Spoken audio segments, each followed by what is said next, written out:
수학 가르치고 있는 최현석이라고 합니다. 그 원래는 PPT가 준비가 되어 있어야 되는데 이제 요게 있어서 그러면 그냥 요거 띄워놓고 좀 말씀을 드릴게요. 그래서 일단 겨울 방학이 이제 수학 열심히 수학에 거의 올인해서 공부해야 되는 특히 중3은 그래야 된다고 생각을 합니다. 그래서 수학 뭐 대수, 미적분, 공수2, 공수1 이게 기존의 수원 수투 그리고 고등수학 하, 고등수학 상 이렇게 이름만 바뀌었고요. 이제 내용은 거의 비슷합니다.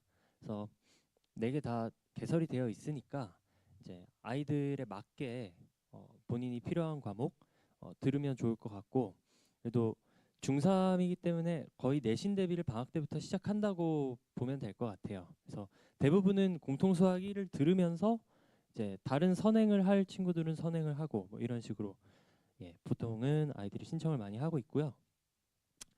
이제 대수반은 실력 문제풀이라고 되어 있는데 보시면 좀 길어요. 18회거든요. 그래서 어차피 수원이 뭐 기본이든 실력이든 개념 자체가 어렵기 때문에 뭐 기본반이나 실력반이나 다시 개념 공부부터 다시 해야 되는 게 맞습니다. 그래서 18회로 개념도 보고 좀 어려운 문제도 같이 풀어보는 반이라고 보시면 될 것 같고요.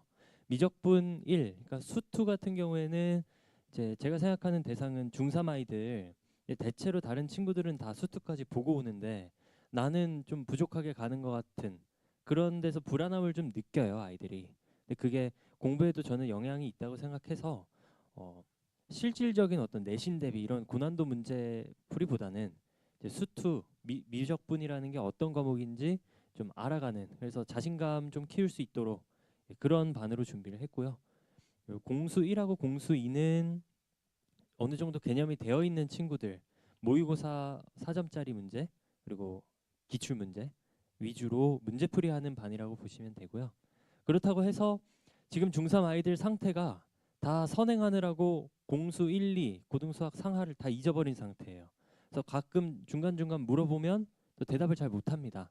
그래서 개념 보면서 어려운 문제까지 좀 방학이기 때문에 좀 빠듯하게 공부하는 반이라고 생각하시면 될 것 같습니다. 제 그 개설되는 반 소개는 이 정도로 마무리하고요. 아이들이 되게 수업을 잘 듣고 있어요. 그래서 보내주시면 아마 후회하지 않을 거라고 생각합니다.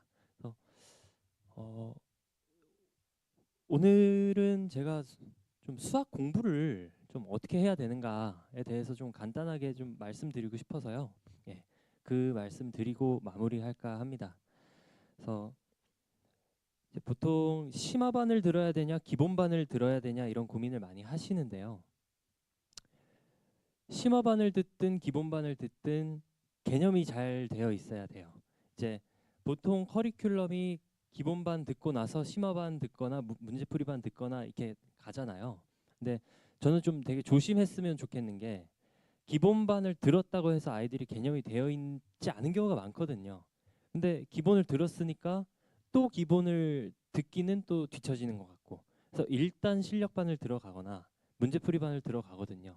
그러면서 수학이 저는 망가진다고 생각해요. 그래서 정말로 개념에 어느 정도 이해가 돼서 자신감이 아이 스스로가 생각해 봤을 때 붙은 상태여야 아이하고 충분히 소통한 다음에 그래 실력반 들어도 되겠니? 해서 아이가 오케이를 했을 때 그때 실력반을 듣는 게 맞고 안전하게 만약에 기본반을 들었는데 잘 모르겠다. 그럼 다시 한번 개념을 보는 게 저는 훨씬 중요하다고 생각해요. 그리고 이제 잘하는 아이들 보면 기본반만 들었는데도 어려운 문제도 풀어요. 그러니까 개념을 정말로 완벽하게 알면 처음 보는 문제도 풀 수 있어요. 사실 그게 이제 가장 바람직한 수학 공부라고 생각하거든요. 근데 이제 상담을 해보면 어머님들이 우리 아이가 심화를 안 했으니까 안 한 거에 대한 불안감이 있으시고 특히 이제 내신 대비 할 때 그래도 문제집을 한 세 권, 두세 권은 풀어야 되지 않을까요? 그래도 많이 풀어야 좀 얻어 걸리는 게 있지 않겠냐 이런 말씀을 하시는데요. 그거는 수학 공부에 있어서는 되게 좀 수학이랑 과목 특성상 좀 반대되는 이야기라고 생각을 합니다. 그러니까 이제 공부를 하면서 되게 많은 문제를 아이가 한 번 본 적 있는 문제로 바꾸고 싶어 하세요. 그러니까 많이 문제를 풀어서 본 적 있는 문제가 시험지에 나왔으면 좋겠다고 생각을 하시는데 그게 이제 바람직한 공부 방법은 아니라는 거죠. 어차피 진짜 어려운 문제들은 처음 보는 문제가 나오고 그렇게 양치기를 통해서 수학을 공부하면 결과가 안 좋을 수 있다. 예, 저는 그렇게 생각을 합니다. 그래서 숙제를 낼 때도 저는 되게 적게 내는 편이에요. 그러면 이제 어머니들이 또 걱정을 하세요. 공부를 왜 이렇게 안 시키냐. 다른 학원 가면 100문제씩 막 주에 150문제 이렇게 풀리는데 여기는 선생님이 문제를 너무 조금 내는 것 같다. 근데 이 수학이라는 게 예를 들어서 뭐 어떤 유형의 문제가 있으면 그 문제를 풀기 위해서 우리가 알아야 되는 개념들이 정말 많아요. 그러니까 되게 복잡한 문제들이 많은데 그런 문제를 100문제씩 아이들한테 숙제를 내면 아이들이 숙제는 다 해가고 싶잖아요. 그러니까 빨리빨리 풀게 되고 위에서 푼 문제 방식으로 그냥 똑같이 그냥 해보니까 답 나오네. 그러고 그냥 풀었으니까 맞았으니까 넘어가고 그러니까 고민할 시간이 줄어드는 거죠. 아이들도 이제 압박감을 느끼고 숙제 안 해가면 혼나니까. 그래서 여러모로 악순환이 반복이 되기 때문에 저는 최대한 적게 내려고 하고요. 한 문제 한 문제 아이들이 좀 고민하는 시간을 가질 수 있도록 수업 중에도 아이들이 뭐 제가 앞에서 문제를 뭐 10문제를 풀어주나 20문제를 풀어주나 그거보다는 이게 왜 이렇게 되는지를 아이들이 이해하는 게 훨씬 중요하거든요. 그런 거를 이해하면 아이들이 또 수학을 자신감도 생기고 재미있어 해요.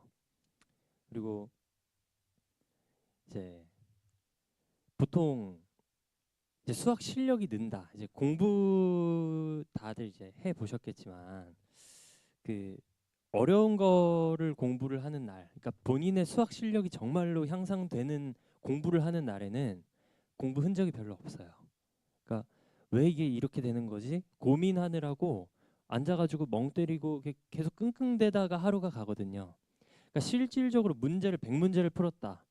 그러면 100문제 다 풀만한 문제였기 때문에 어떻게 보면 실력 향상은 전혀 안 된 거라고도 볼 수 있는 거죠. 그래서 수학의 어떤 특성상 저는 공부가 정말로 공부를 하고 있는 학생들은 생각보다 공부 흔적이 많지 않다. 그게 바람직한 것이고 그러면 우리 아이는 공부를 안 하는데 공부 흔적이라도 남겨야 마음이 편하잖아요. 근데 어쩔 수 없는 것 같아요. 과목 특성상. 예. 그래서 아이들이 스스로 공부하는 아이로 만드는 게 중요하고 그럼 그 스스로 공부하는 아이가 되는데 방해 요소 중에 하나가 수학이 어렵다는 거. 그러니까 저는 뭐 학원 강사로서 수학을 가르치기도 하고 아이들 숙제 검사도 하고 여러 가지 하는데 저의 본분은 수학을 이해하기 쉽게 잘 가르치는 게 저의 역할이라고 생각해요. 제일 중요한 거라고 생각합니다.